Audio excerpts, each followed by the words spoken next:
పోస్టర్లో ప్రమోట్ చేసిన main character లేకుండా హిట్ కొట్టేద్దామని మేకర్స్ ఎలా అనుకున్నారో ఏమో టోటల్ గా రివర్స్ అయింది. Hello guys, welcome to our channel power of movie lover and this is Venky. Prabhas back to back larger than life characters చేసుకుంటూ రాగా తన ఫ్యాన్స్ కోసం తన నుంచి ఎంటర్టైన్మెంట్ కోరుకునే ఆడియన్స్ కోసం చేసిన cinema Raja Saab. First trailer release అయినప్పుడు ఎవరికి పెద్దగా ఎక్కలేదు, బట్ సెకండ్ ట్రైలర్ రిలీజ్ అయినప్పుడు మాత్రం చాలా మందికి నచ్చింది అండ్ ఒక సెట్ ఆఫ్ ఎక్స్పెక్టేషన్స్ అయితే క్రియేట్ చేసింది.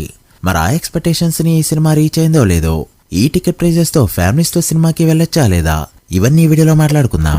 అంతకంటే ఒక చిన్న రిక్వెస్ట్, మన ఛానల్ ని కొత్తగా ఎవరైనా విజిట్ చేస్తుంటే ఒకసారి ఛానల్లోని కంటెంట్ చూసి నచ్చితే సబ్స్క్రైబ్ చేసుకుని మాకు సపోర్ట్ చేయండి అండ్ వీడియోని లైక్ చేసి మన స్టెప్స్ ని ఫాలో అవడం మాత్రం మర్చిపోవద్దు.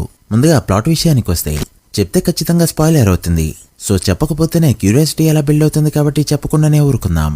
సో ప్రస్తుతానికి బేసిక్ ప్లాట్ గురించి మాట్లాడుకుంటే, ట్రైలర్లో ఏదైతే చూసారో ఒక పాతపడ్డ రాజ్మహల్కి వెళ్తాడు హీరో. ఎందుకు వెళ్తాడు, వెళ్ళిన పని అయిందా లేదా అనేది మూవీలో చూస్తారు. ఇక మూవీ ఎలా ఉంది అంటే, ఈ సినిమాని రెండు రకాలుగా రిసీవ్ చేసుకోవచ్చు. ఒకటి, ప్రభాస్ ప్రీవియస్ సినిమాలైన సలార్ కల్కి సినిమాల రేంజ్ లో ఎక్స్పెక్ట్ చేసి వెళ్తే ఖచ్చితంగా డిసప్పాయింట్ అవుతారు. లేదా సినిమాకి డైరెక్టర్ మారుతి ఇప్పటివరకు వచ్చిన ట్రైలర్ సాంగ్స్ అన్ని చూసుకుని వెళ్తే ఎంతో కొంత సాటిస్ఫై అవుతారని చెప్పొచ్చు. ఎందుకంటే సలార్ కల్కి రేంజ్ లో ఎలివేషన్స్ అయితే ఈ సినిమాలో పడనే లేదు అండ్ పడాలని రూల్ కూడా లేదు. వాళ్ళ మెయిన్ టార్గెట్ వచ్చేసి హర్రర్ కామెడీ. హర్రర్ ఎక్కడైనా వర్కౌట్ అయిందా అంటే అక్కడక్కడ బానే వర్కౌట్ అయింది, బట్ ఓవరాల్ గా చూస్తే ఓ రేంజ్ లో అయితే లేదు. ఇక కామెడీ విషయానికి వస్తే అది కూడా అక్కడక్కడ వర్కౌట్ అయింది తప్ప ఫుల్ ఫ్లెడ్జ్డ్ గా నవ్విచ్చిందా అంటే అది కూడా లేదు.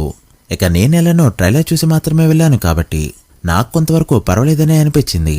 ప్రజెంట్ సోషల్ మీడియాలో నడుస్తున్నంత డిజాస్టర్ రేంజ్ లో అయితే సినిమా లేదు, ఖచ్చితంగా ఫ్యామిలీతో వెళ్లి చూసే విధంగానే అనిపించింది. అయితే బొక్కలు కూడా సినిమాలో చాలానే కనిపిస్తాయి. కొంచెం డీప్ గా మాట్లాడుకుంటే first half and second half పై కూడా మిక్స్డ్ ఒపీనియన్సే కనబడతాయి.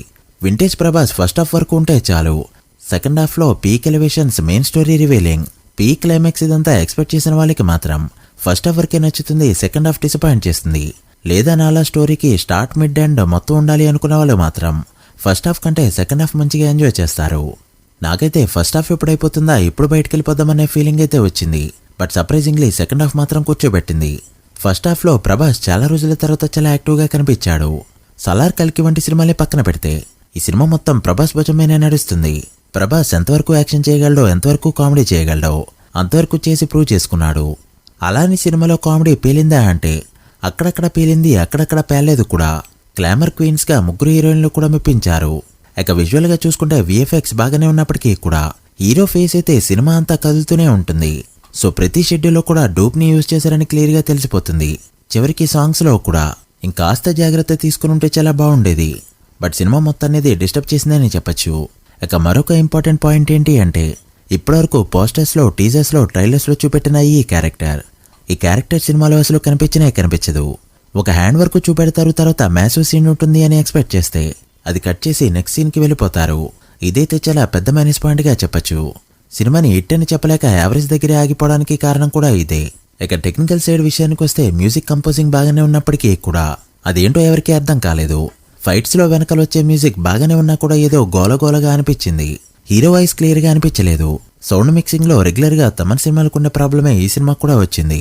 ఇక సినిమాటోగ్రఫీ బాగుంది, కలర్ మిక్సింగ్ బాగుంది, బట్ ఎడిటింగ్ లో మాత్రం కంటిన్యూషన్ షాట్స్ అయితే మిస్ అయ్యాయి. అవి షూట్ చేశారో లేక ఎడిటింగ్ లో లేపేశారో కూడా అర్థం కాలేదు. ఈ సెకండ్ క్యారెక్టర్ కూడా అలాంటిదే. ప్రొడక్షన్ వాల్యూస్ చూసుకుంటే మంచిగానే ఉన్నాయని చెప్పొచ్చు. ఇక పర్ఫార్మెన్సెస్ విషయానికి వస్తే ప్రభాస్ రీసెంట్ సినిమాలన్నిటితో కంపేర్ చేస్తే చాలా మంచిగా చేశాడు అండ్ మంచిగా కనిపించాడు కూడా. ముఖ్యంగా ఎమోషనల్ సీన్స్ లో అయితే చింపేశాడు.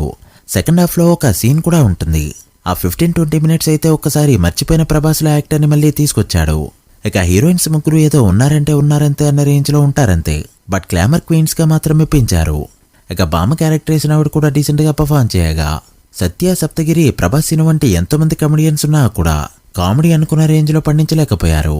ఇక సంజయ్ దత్ అయితే తన కెరీర్ ఫస్ట్ నుంచి ఏదైతే సింగిల్ ఎక్స్ప్రెషన్స్ పెట్టుకుంటూ వచ్చారో ఈ సినిమాలో కూడా అది క్యారీ ఫార్వర్డ్ చేసుకుంటూ వెళ్లారు. సో ఓవరాల్ గా మూవీ ఎలా ఉంది, చూడొచ్చా లేదా అంటే ఫ్యామిలీతో సరదాగా ఒకసారి చూడాలంటే ఖచ్చితంగా చూడొచ్చు, బట్ ఇప్పటివరకు చెప్పిన ప్రతి పాయింట్ ని గుర్తుపెట్టుకోవాలి, లేకపోతే మీరే డిసప్పాయింట్ అవుతారు. Our rating is 2.3 out of 5. మీరు కూడా మూవీ చూస్తుంటే మీకు ఎలా అనిపించిందో కమెంట్ చేయండి. So guys, that the review of the Raja Saab film. మీరు కూడా మూవీ చూస్తుంటే మీరెంత రేటింగ్ ఇస్తారో కమెంట్ చేసి, వీడియో నచ్చితే లైక్ చేసి మీ ఫ్రెండ్స్ అండ్ ఫ్యామిలీ మెంబర్స్ కి షేర్ చేయండి. మరొక ఇంట్రెస్టింగ్ వీడియోతో మళ్ళీ కలుద్దాం. అప్పటి వరకు signing off, power of movie lover. Thank you.